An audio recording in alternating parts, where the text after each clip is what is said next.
Nel villaggio dei Navajo c'era un uomo grande capo, i nativi di laggiù lo chiamavano Malibu. Il cavallo della tribù si sdraiò a pancia in su, non voleva più trottare, tanto meno galoppare. Fu così che Malibu salì in groppa un caribù. Di cavalli non è più, è cavalchi un caribù. Malibu, Malibu, Malibu.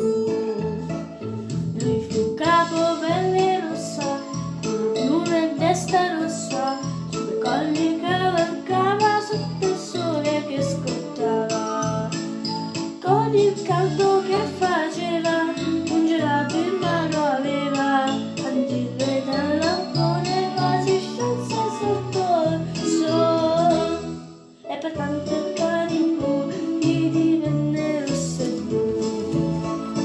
Malibu, Malibu, di cavalli non è più, è cavalchi un caribù.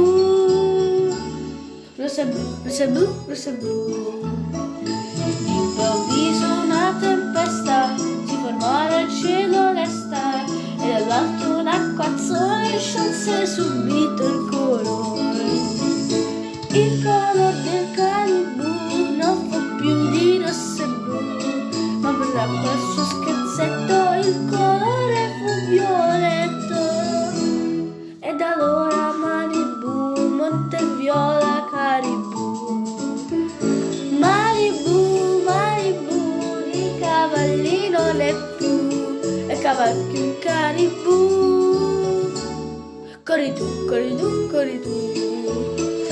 Malibu, Malibu, di cavalli non è più, è su viola caribù.